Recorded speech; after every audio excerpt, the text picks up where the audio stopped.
Mon mari avait toujours un visage doux, même en dormant dans son cercueil. On aurait dit qu'il allait se réveiller à tout moment si je l'appelais. Eh bien, j'y vais. C'était mon joyeux mari m'appelant, ainsi que notre fille, avant de partir en voyage d'affaires il y a 2 jours. Je n'aurais jamais imaginé que ce serait la dernière fois que j'entendrais sa voix. Il s'est suicidé. Peu importe combien j'appelais, mon mari, maintenant froid comme la glace, ne répondait pas. Malgré tout cela, j'ai trouvé difficile de croire ce qui s'était passé. C'est alors que j'ai remarqué une seule photo placée sur la poitrine de mon mari. C'était une photo de famille que je ne me rappelais pas avoir placée là. Qui aurait pu placer cette photo ici? Intrigué. J'ai pris la photo et je l'ai retournée. Des frissons me parcoururent l'échine. Je me suis retournée et j'ai croisé le regard de ma belle-mère qui me regardait d'un œil froid. À ce stade, je n'avais aucune idée des cauchemars qui m'attendaient. Mon nom est Jean, j'ai 32 ans. Mes 2 parents sont décédés dans un accident de voiture alors que j'étais encore à l'université, me laissant seul au monde. La douleur était insupportable. À ce moment-là, Jean, mon petit ami de l'époque, était là pour me soutenir, et nous nous sommes mariés peu de temps après avoir obtenu notre diplôme. Nos beaux-parents se composaient de ma belle-mère et de mon beau-frère. Mon beau-père est décédé d'une maladie. Bien qu'on ait parlé d'une maladie, c'était un malaise soudain qui a emporté sa vie, surprenant tout le monde dans la famille. Il s'est avéré que c'était une crise cardiaque. Mes beaux-parents étaient aisés et dirigeaient une entreprise, donc nous n'avions jamais de problème financier. Mon beau-père avait l'intention que son frère cadet, gentil et prévenant, doté d'un sens des affaires, prenne la relève en tant que PDG, mais il est décédé subitement avant que cela ne puisse se concrétiser. Papa voulait que je prenne la relève, mais je ne pouvais pas le faire par-dessus mon frère aîné. Je vais le souvenir. Mon mari respectait profondément son frère et n'avait aucune objection à renoncer au poste de PDG. Mon beau-frère a également été très gentil avec moi et me parlait souvent de manière amicale. Cependant, je n'ai pas eu beaucoup d'interactions avec ma belle-mère, que j'ai trouvé quelque peu difficile. Quand je me suis mariée, ma belle-mère a été très gentille avec moi et cuisinait aussi avec moi, en disant « Je n'ai pas de fille, alors j'aime passer du temps avec toi comme ça ». Cependant, elle s'est soudainement refroidie lorsque mon beau-père est décédé. Elle s'est refroidie envers moi et mon mari, et évitait même tout contact visuel avec nous. J'étais perplexe. Même envers Anna, qu'elle chérissait comme sa première petite fille, elle la fixait et la repoussait, même lorsqu'Anna s'approchait en l'appelant « grand-mère ». Elle était si gentille avant, a dit mon mari contrarié. Je me sentais très désolée pour lui. Il y a quelque chose qui cloche chez maman. Elle me fixe comme si j'étais son ennemi. Pense-t-elle que nous convoitons ses biens? Ou pourrait-elle être malade ou quelque chose? Mon mari réfléchissait profondément au changement de caractère de sa mère, mais il ne semblait pas pouvoir trouver de raison. En fait, nous avons d'abord remarqué son changement lors de la commémoration d'une semaine de mon beau-père lorsque nous étions chez elle. Épuisée par la commémoration. On m'a dit que ma belle-mère était malade. Épuisés par la commémoration, nous avions bien dormi, mais quand nous nous sommes réveillés, nous avons remarqué que le sac avec nos vêtements de rechange que nous avions laissé dans la chambre avait disparu. Est-ce un cambrioleur? Non, c'est étrange que seul notre sac ait disparu. Cherchons-le. Pendant que nous cherchions, nous avons vu de la fumée s'élever du jardin par la fenêtre. Incrédules, nous sommes allés vérifier et avons trouvé nos affaires en train de brûler. Et il y avait ma belle-mère. Maman, tu n'as pas fait ça, n'est-ce pas? Belle-mère, s'il te plaît, réponds-nous. Mais ma belle-mère n'a rien dit. Ses yeux étaient grands ouverts, ses lèvres d'un blanc pâle. Ses mains tremblaient, et elle avait l'air effrayée. Maman, pourquoi as-tu fait ça? Qu'est-ce que nous avons que tu n'aimes pas? Malgré sa confusion face à son refus de répondre, Jean s'approcha de sa mère et lui parla doucement. Tu ne crains pas que nous nous emparions de tes biens, n'est-ce pas? Je ne suis pas intéressé par tes biens, alors tu peux être tranquille. Nous nous soucions de toi, belle-mère. Malgré nos supplications sincères, belle-mère déclara froidement, sortez d'ici, tous les deux. Ne revenez pas. Perplexes, nous avons quitté précipitamment sa maison et sommes depuis devenus étrangers, la visitant à peine depuis un an. Autant que cela nous faisait mal, nous avions l'impression de ne pas pouvoir atteindre belle-mère, qui méprisait clairement notre famille.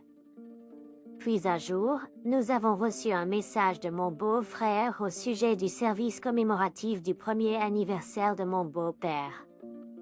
Tous les proches se rassemblaient, alors nous avons décidé d'y aller, mais ma belle-mère est restée aussi froide que jamais. Voyant cela, Jean semblait avoir plus fréquemment des pensées. Qu'est-ce qui ne va pas? Jean, tu t'inquiètes pour belle-mère? Hein? Oh, S'il y a quelque chose que je peux faire pour toi, dis-le moi. ne t'en fais pas. Jean. Tu n'as pas besoin de t'inquiéter pour quoi que ce soit. Mon mari caresse doucement ma joue en regardant mes yeux inquiets. Son sourire bienveillant m'apporta un grand soulagement et apaisa mes émotions. Environ un mois s'est écoulé depuis. Bon, je m'en vais. Alors qu'il partait pour son voyage d'affaires, mon mari me salua joyeusement, ainsi que notre fille Anna, comme d'habitude. I forgot to give you this.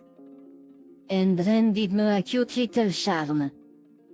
This will surely protect you. My husband flashed a his gentle smile again.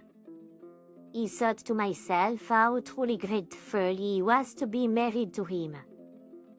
However, a shocking event occurred the very next day. Mary had taken her own life. Her car was found parked on a mountain road near my parents' house in Colorado. Inside the car, my husband was frothing at the mouth, taking his last breaths. Although she had told me she was on a business trip, her company said there were no trips scheduled that day. No other. He was told that just before her death, she had called my brother-in-law and whispered, he can't go home. Leaving us has become too painful. My brother-in-law repeatedly apologized to me. According to the police, traces of a poisonous plant were found in her stomach. They said that this plant grows naturally in the mountains and can be easily obtained with a little knowledge. In the end, given my brother-in-law's testimony, it was concluded that she had likely consumed it to end her own life. I bitterly blamed myself for not noticing her pain and having no clue why this happened. In front of my husband's body. He was about to collapse, but my brother-in-law supported me. Stay strong. Jean. This is hard for her too. I wish he had been more understanding of Maria's feeling. Why did this happen? Why did this happen? Anna, holding on to me, was also crying. But my mother-in-law was glaring at us with a pale face, showing no tears. While he was overwhelmed with grief, my brother-in-law and colleagues from the company proceeded with the funeral arrangement. Please, walk up. Le jour des funérailles, mon mari. Marie reposait paisiblement dans le cercueil avec son habituelle expression douce. On aurait dit qu'il se réveillerait à tout moment si je l'appelais. Alors que je m'accrochais à mon mari, les larmes coulaient sur mes joues. Puis je l'ai remarqué. Une seule photo était placée sur la poitrine de Marie. Qui aurait pu placer cette photo ici? Curieux. J'ai pris la photo et j'ai découvert que la partie de la photo de famille montrant le visage de Marie avait été impitoyablement coupée avec un cutter. Au dos de la photo, il y avait la phrase « Puis maintenant ». Est-ce que cela signifie-t-il? À qui ce message pourrait-il être destiné? Des frissons me parcoururent l'échine. Je me suis retournée et j'ai croisé le regard de ma belle-mère, qui me fixait avec des yeux glacés. Serait-ce? Quand je lui ai rendu son regard, elle a détourné précipitamment les yeux. À ce moment-là, j'ai eu l'impression que ma belle-mère savait quelque chose, alors j'ai discrètement glissé la photo dans la poche de ma robe de deuil sans que personne ne le remarque. Après les funérailles, une fois que les choses s'étaient un peu calmées, j'ai commencé à réfléchir à nouveau à la photo. Je ne savais toujours pas qui avait mis la photo dans le cercueil, mais je pensais que le S dans le message pourrait être l'initiale de quelqu'un.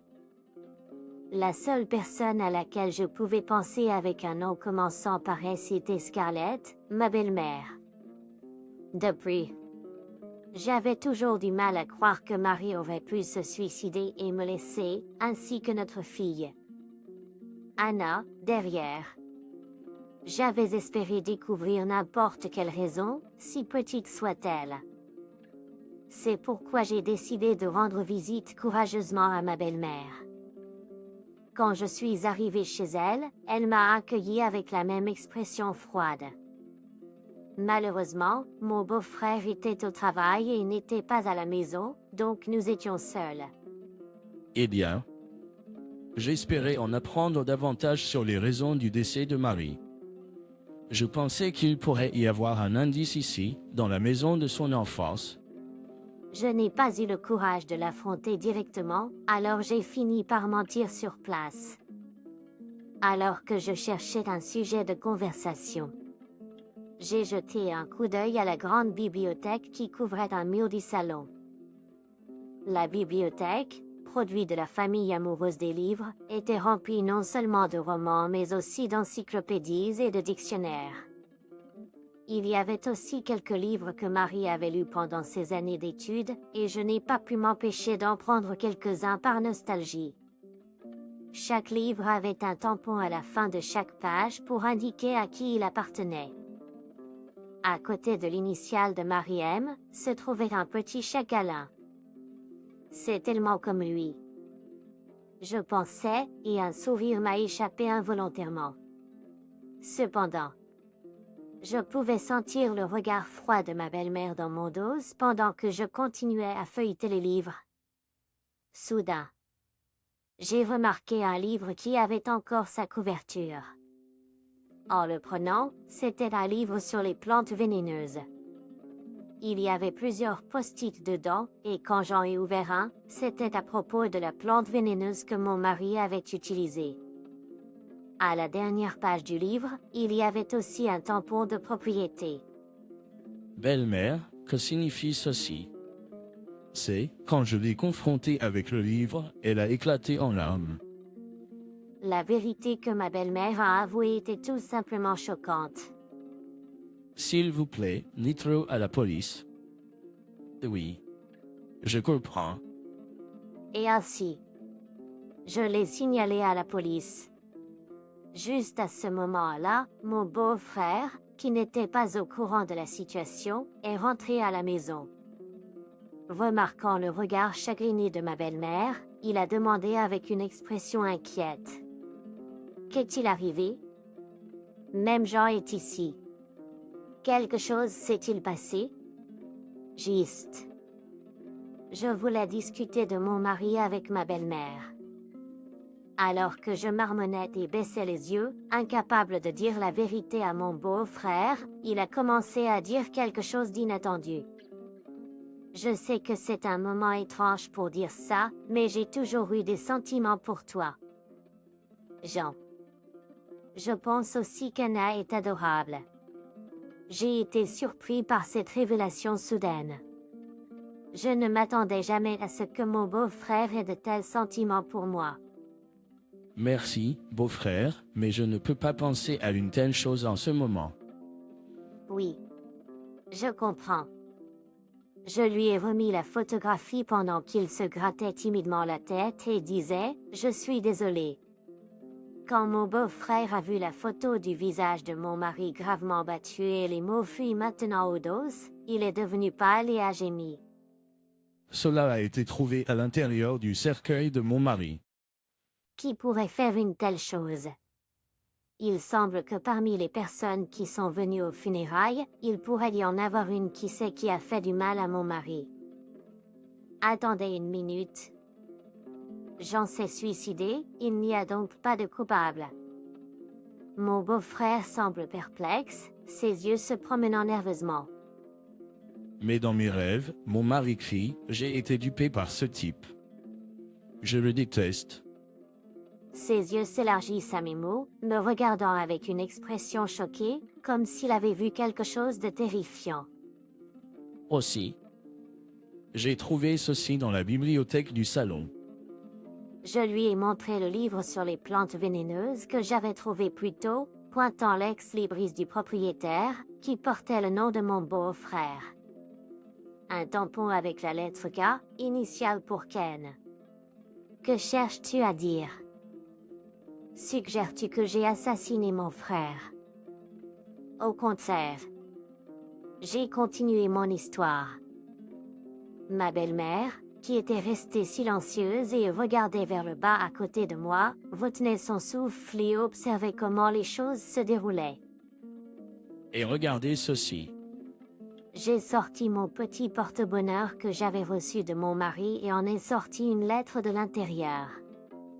Elle disait « Mon frère a tué notre père avec une plante empoisonnée. » J'étais tellement affligée par la mort de mon mari que j'avais serré le porte-bonheur qu'il m'avait donné pendant ses funérailles. C'est alors que j'ai réalisé qu'il y avait quelque chose à l'intérieur de l'enveloppe extérieure. Une telle chose, ce n'est pas une preuve valide. J'ai sorti mon téléphone et commencé à lire une vidéo. Elle montrait une conversation entre mon mari et mon beau-frère.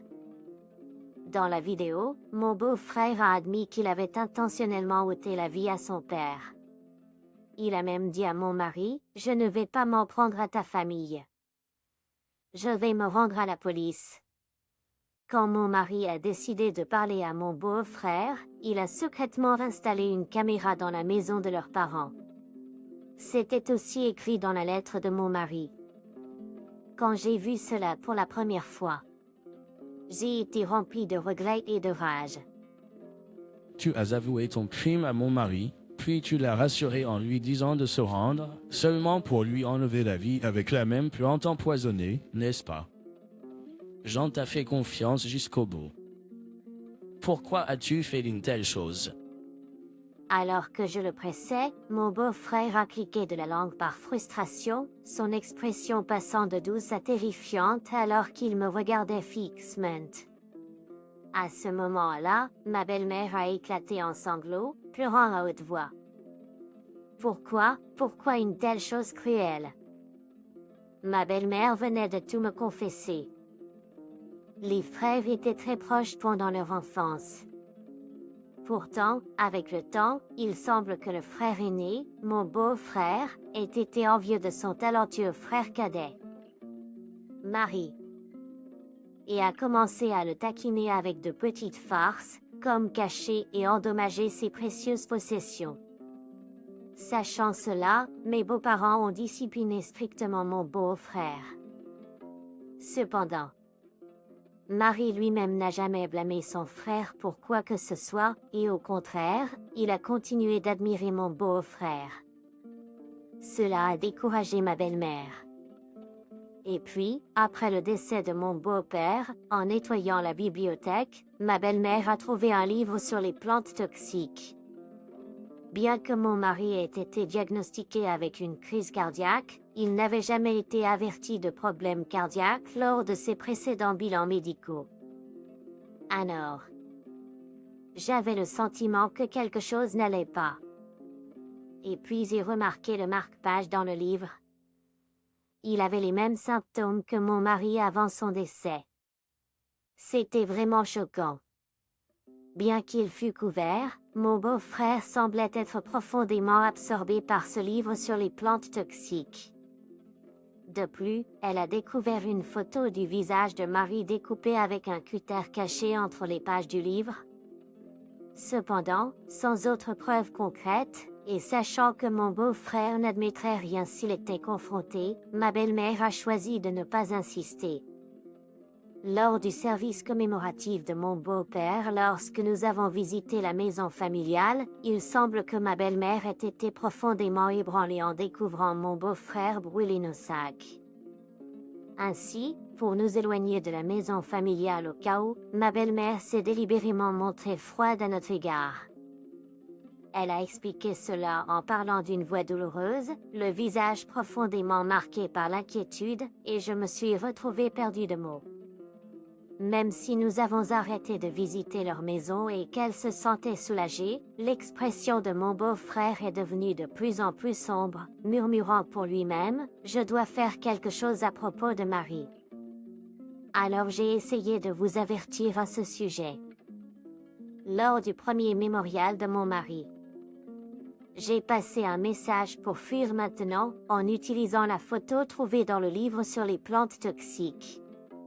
J'ai aussi murmuré à Marie que Ken aurait pu tuer leur père. Mais, cela semble malheureusement s'être retourné contre moi.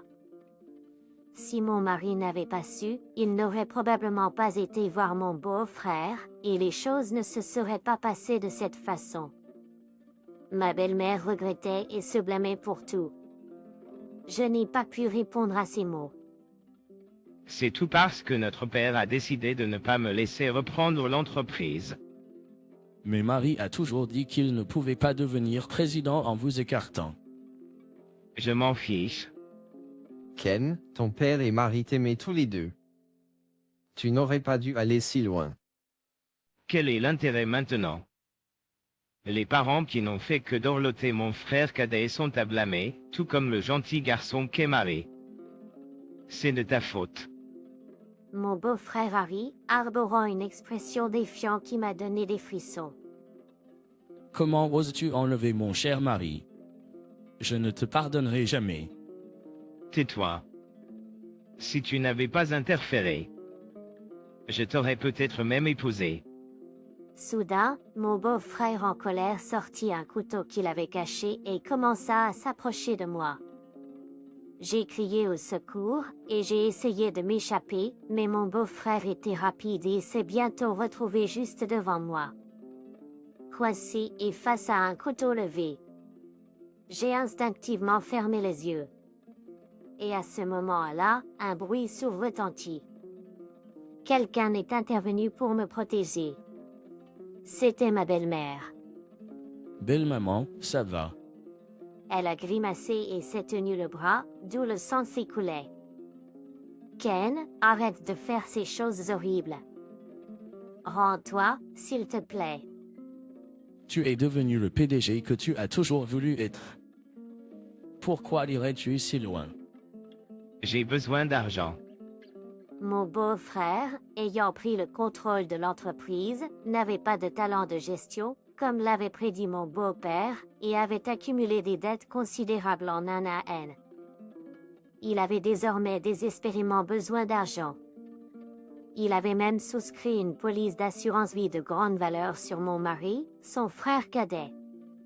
C'est drôle. J'en m'a cru facilement quand j'ai dit que j'allais me rendre. Mon beau-frère a ri d'un rire moqueur. Je n'ai pas pu m'empêcher de ressentir une intense répulsion devant son comportement. Mais il était assez prudent pour ne pas boire le vin que je lui ai tendu, un toast à notre séparation, se méfiant des herbes empoisonnées.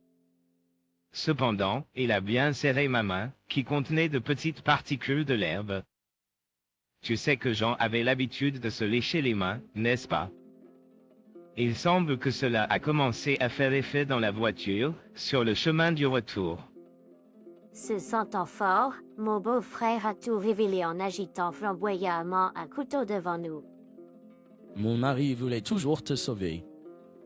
Pourquoi n'as-tu pas compris ce sentiment? Comme si je savais. C'est la faute de mes parents d'avoir favorisé Jean plutôt que moi. C'est alors que la police, appelée plus tôt, est arrivée. Mon beau-frère a continué de lutter jusqu'au bout, plaidant « Je n'ai rien fait de mal. Pardonne-moi. Passe l'éponge là-dessus. » À ma soudaine explosion, mon beau-frère a soupiré, s'est enfin calmé et a été emmené par la police.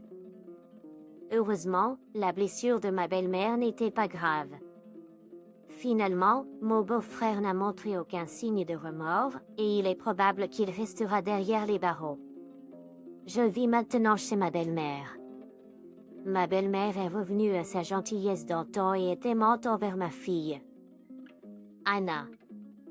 Nous vivons heureux ensemble. Et la lettre et le médaillon avaient plus de signification. Jean, tu es mon trésor. Je t'aime toujours. En embrassant les sentiments de mon mari, j'ai décidé de continuer à vivre.